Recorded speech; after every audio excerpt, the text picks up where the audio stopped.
Great Britain! So this is what they're shouting to me. So I'm out in China, Beijing, and I've just done a triathlon. Well, not the whole thing, to be honest. I've done the swim, I've done the bike, and I'm just doing the run section now, and I'm running as fast as I can, and I'm coming around the last corner, and that's where I see it, the grandstand. And they're there, and they're shouting me on, they're going, "Come on, Steve!" And I can't help but smile when I hear my voice being shouted, which is great, because it lifts me up a little bit, and I go a little bit faster. But then I think, I can't breathe, so don't smile. So I'm saying, don't smile, don't smile.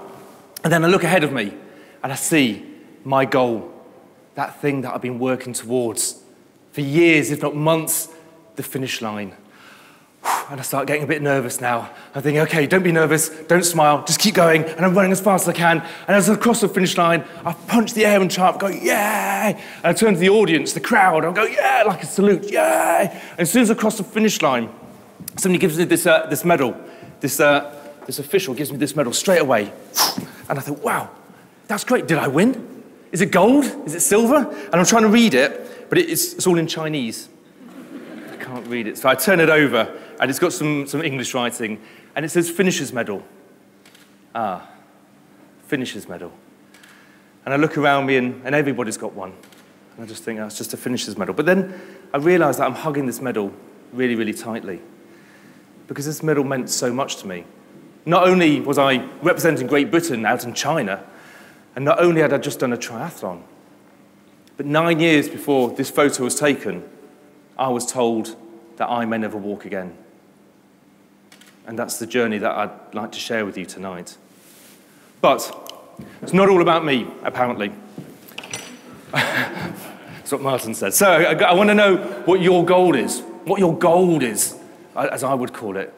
So I want you to start thinking about what's that thing that you really want. That thing that makes you a little bit nervous. I've been talking to some of you guys out there today, Kathy and Mike, wherever you are, we're talking about your goals. But it might not be in business, it might be in your relationships, in your family, money, wealth, your health, as we've been talking about with Martin. What is that thing that you really want? And when you think about it, does it make you smile a little bit? Or maybe get a little bit scared? So throughout my talk tonight, I'm going to be giving a few messages. And I want you to adapt them and adopt them and take them on board and use them. But also, as we go through, I want to clear up a few things. So that's the 3 levels of applause. Now, I've heard level 1. Okay, we're just going to go through that. We're going to recap, we're going to benchmark. So level 1 is something that you might find at a cricket ground or something. It's like a pitter-patter of rain. So I want you to practice that. After 3, 1, 2, 3. Yeah, that's the one that I heard. Okay, right. So we're going to raise it up a little bit to a level 2. Okay, so up the tempo, up the volume, level 2, 1, 2, 3. That's better, isn't it? Better, that's a lot better. Okay, but there's a level 3. So level 3, I want to let all your inhibitions go. I want to really clap loud. You can even whoop if you want. I know you're not American, okay, but really let go. You've had a bit of alcohol, go for it. Okay, so after 3, 1, 2, 3. Very good, very good. Okay, all right. Jeez. Don't big your part up too much. Right, so we've also got some interaction as well. So I'm going to split you into 3. So we're going to go with table 4, 5, and I can't see that, but down this row here. So when I say, later on in the presentation, when I say I could hear the crowd shouting, I want you to shout with me, "Go GB." Have you got that? Okay, so we're going to practice that now. So I could hear the crowd shouting, "Go GB!" Brilliant, very good. Okay, table 3, 7, 6, down this line here. Okay, so your next, after they've done their shouting, and your phrase is, "Come on, Great Britain." Okay, so I could also hear the crowd shouting, "Come on, Great Britain!" Oh, very loud, bass line. Right, table 2, 1, and 8, you guys over here. I want you to shout, this is very personal to me. Okay, no pressure. Come on, Steve. Okay, you got that? Okay. After 3, 1, 2, 3. Come on, Steve! Very good. A little bit of an echo in here as well. Right, okay, I'm glad we've got that established, because now we can carry on, because it is actually all about me. So this is me on the left. I loved running when I was a kid. I would run anywhere and ever. I'm the good-looking one on the left. That's my brother on the right. That's me doing a 10K run when I was about 10 years old. Running and scouting. I love scouting. I loved it for the fun, the challenge, the adventure. And I used to be the scout that took the badge book home. And I used to look through that badge book and see which badge I wanted next. And then I'd ask for help from my mum, my dad, or the scout leader, and they would help me to work towards my goal. I was getting life skills and opportunities at the same time. Now, when I left school, I worked down the pit. Over in Doncaster, I worked down Maltby Pit as a mechanical engineer, maintenance fitter, and I loved the job in the sense of going down there and having to get the machine up and working again. There was no qualms about it. You had to do it because they needed it at the coal face, even robbing parts from broken down machines to get my machine up and running. As an engineer, I loved that job. As soon as I'd done that, I got the hell out of there because it was dusty and dirty. I didn't like that part of it. But being ingenious really gave me a thrive for the job. I carried on with running through my young adult years because I loved to run. So that brings us to 2002. And I was driving on the outskirts of Sheffield. And there was a bit of rain on the road, and my car skidded, and it lost control, and it veered off the road, and it did a side impact into a post at the side. Now, there was nobody else on the road, nobody else in the car, and I wasn't speeding. It was just a bad accident. The car crashed, bent in half, and both my legs got crushed. Everybody came to save me, the police, the ambulance, the paramedics, even the fire brigade. It took them about an hour to cut the car apart, piece by piece, to eventually get to me so they could rescue me and pull me out of the car, along with my legs, and into the nearby waiting ambulance, which then took me to the nearest hospital in Sheffield. And I remember the ambulance trip very clearly, to be honest, because the other two guys in it were called Steve and Steve, okay? And I remember them saying, "Okay, Steve, you all right, Steve?" And I was going, "Yes, Steve, I'm good, Steve. Great, Steve. We're going to go very fast, Steve. Okay, Steve? Right, Steve, that's good, Steve. And very safely, Steve. Okay, Steve? Right, Steve. Good, Steve. Great, Steve. Right." So the Steves took me off to be honest, I like Steves. Okay, Steves are good. They gave me lots of blood, and they helped me survive. They got me to the hospital. They took me to the operating theatre where I met my surgeon. Now, his name was Simon. I didn't know Simon. And he looked at my legs and he said, "Right, they're in a really bad way, and you've got to understand that we may even have to amputate your right leg." And these were not words that I thought I'd hear that day. And I remember just looking into his eyes and just saying, "Please, just do the best that you can." And with that, they took me through the operating theatre. 8 hours later, I woke up in the hospital bed. And it was around this time when the surgeon was doing his rounds, and he came over to me and he said, "How are you feeling, Mr. Judge?" I said, I feel terrible. I can't move. My legs feel so stiff. I can't move them. I feel really groggy." He says, "Well, I want to tell you that the operation was successful. We managed to save both of your legs. But you've got to understand, with the severity of your injuries, you may never walk again."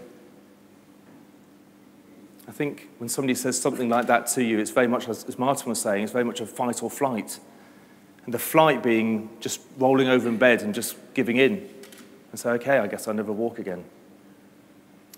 And the opposite is the fight. And I can remember feeling really angry that somebody had the audacity to say that to me. I remember lying there, looking up at the surgeon, thinking, "Who are you? Who are you to tell me that I may never walk again? I mean, your name's not even Steve." Steves are good. But what he had a point, because my injuries were very severe. Let me try and explain. So can I lean on this? So yeah, my left leg was bent at the knee. So the knee was just ripped apart. The four ligaments were just ripped out. My right leg was partially amputated. I'll show you with the aid of a prop. So my tibia bone, my right tibia bone, was broken once, twice, leaving 4 inches of bone that was considered no good by the surgeons in the operating theatre. And consequently, this part was just thrown away.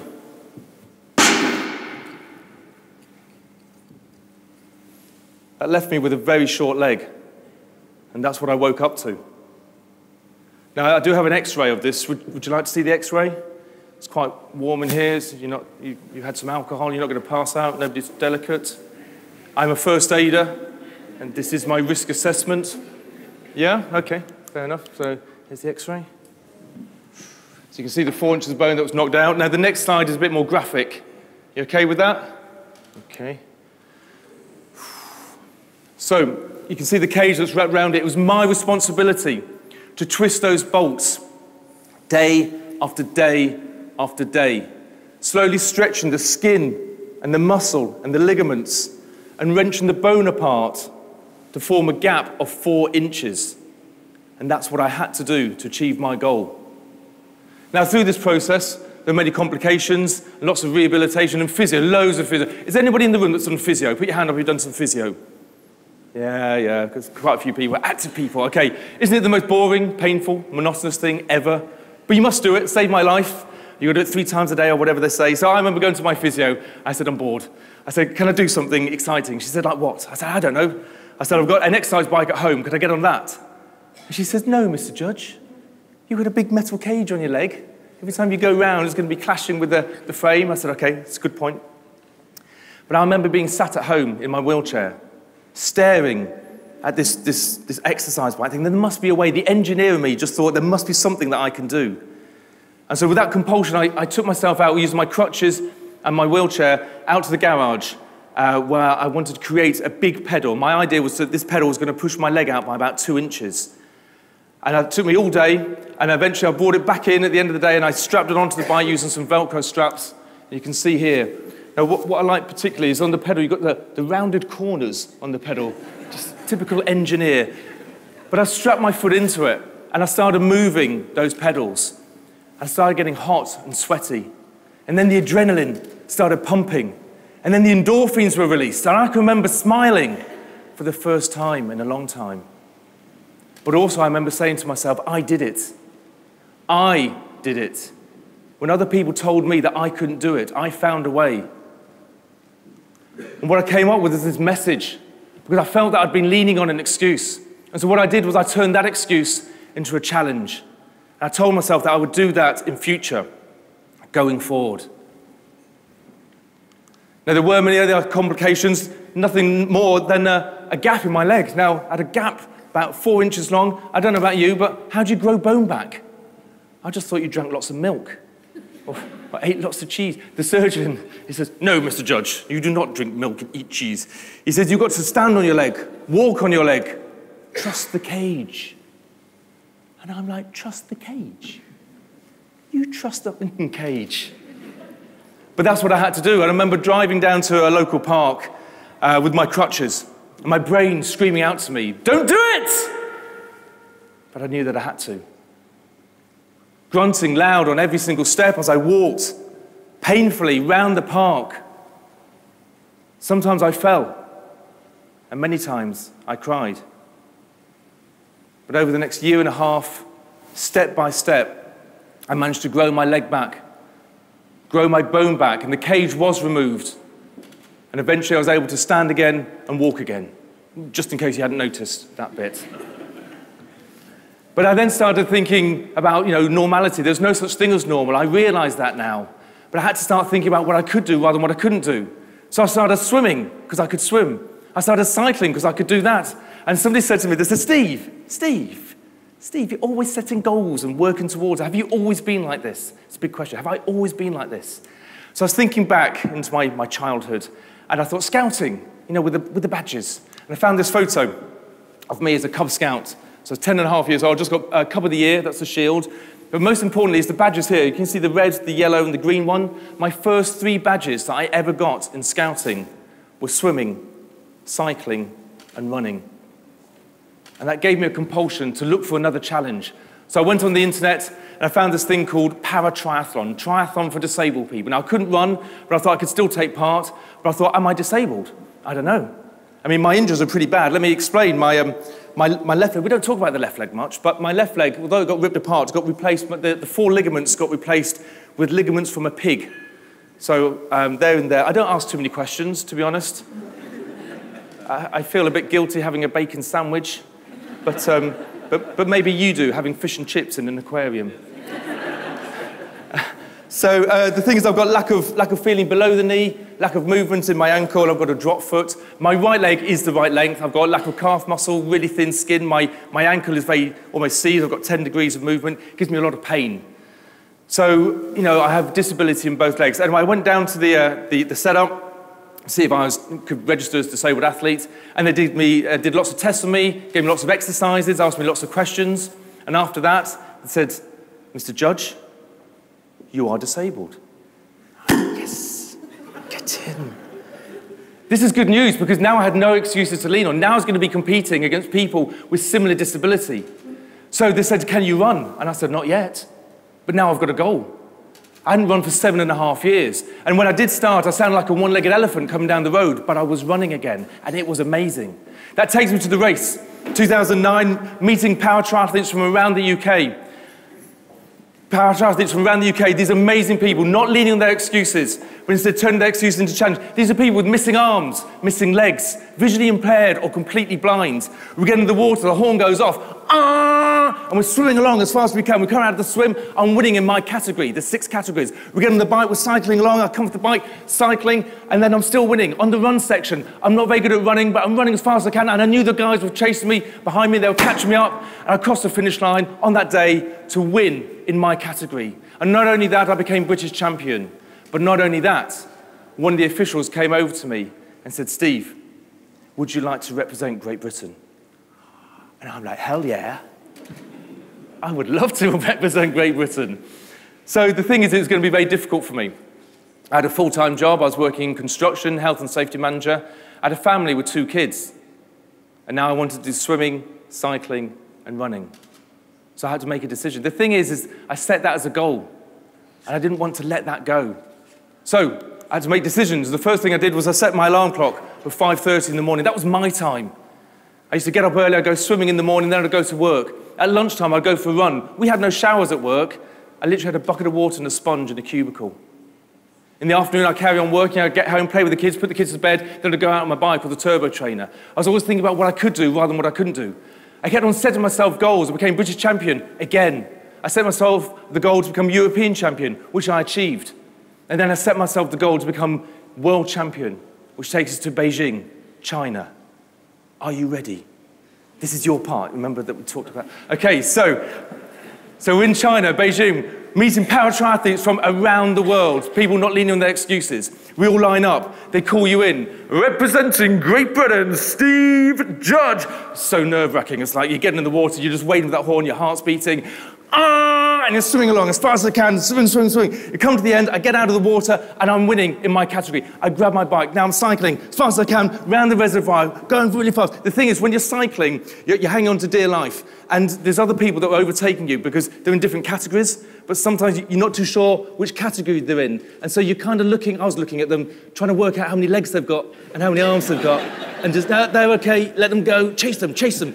So we come off the bike, we're at the bike, and then I'm on the run section, 5K. So I'm running along, fast as I can, and the French guy, the American, they're chasing me down. I'm 5K, 1K gone, 2K gone, 3K gone. We're coming up to the final corner, and this is where the crowd are. And as I go around the final corner, the crowd are going, wow, they're shouting, go GB! They're shouting, come on, Great Britain! They're shouting, come on, Steve! And I'm trying not to smile, but to smile and lift me a little bit, but then I cross it down because I can't breathe. So I'm trying to breathe, and I see the finish line, and I go as fast as I can to cross the finish line and grab the gold medal. Yeah.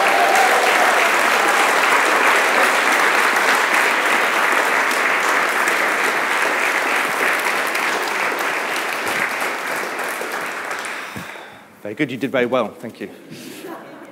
Okay, 2012. New goal, same goal, I want to be world champion again. I did the whole winter training thing, that's tough. Okay, first race of the season, the European Championships. And this happened. I got beaten by the Italian. Yeah, his name's not Steve. Mikel Ferran is an amazing Paralympian swimmer. Basically, he swims like a fish. On that day, he beat me by 4 minutes. That's massive. My race takes me about 1 hour 15. 4 minutes was huge. I suddenly realized that I couldn't be world champion in New Zealand later that year in 6 months' time. I had to reset my goals. Silver medal, bronze medal, podium, something like that. Something realistic, something achievable. That was my goal, and that's what I'd work towards. And then I realized what I was doing. I realized that I was leaning on my excuses. And so I had to turn my excuses into challenges. And so I had to get 4 minutes quicker in 6 months. That's tough. I've just done a PB, okay? But that's what I needed to do. The thing is, I realized when I've got a goal that I really want and I'm struggling to achieve it, don't change the goal, change the plan. I had to think about how I could be more efficient in the swim, how I could build up my endurance on the bike, how I could get the power on the run that would take me through to get that gold medal. Over the 6 months, I trained really hard. Obviously, coming up to New Zealand, 6 months later, we get there, landed there. First things first, the Italian, he turned up. Okay, never mind, you never know, he might not turn up. So we're lining up, the announcers in representing Great Britain, Steve Judge. We get into the water, heart beating, and then waiting for the horn to go off. And the Italian, like a fish, I'm chasing behind him. High elbow, reach long, pull strong. High elbow, reach long, pull strong. We come out of the swim. The Italian's bike has gone. He's in first place. I'm in second place. I'm now following as fast as I can, trying to see him. I can't really see him, just holding on to dear life. So I'm just cycling along as fast as I can, going round. The crowd are going really wild. We come to the end, wrap the bike. The Italian's bike there. I'm still in second place. 5K left. This is it. This is where I need to catch him. We set off round, and we're cycling, or running as fast as we can, and I can't even see him. He's up ahead somewhere. It's a lap circuit, and I see him coming back the other way. So as I come around the corner, I then see him up ahead. As I catch close to him, he pulls away from me. I'm not having this. This is it. This is my goal. This is my dream. So as we come around the next corner, we suddenly see the last corner ahead of us, and I can hear the crowd. The crowd are going really wild this time. They are shouting, "Go GB!" They're shouting, "Come on, Great Britain!" And they're shouting, "Come on, Steve!" And I see the finish line, and I sprint for it, and I grab the gold medal. Woo!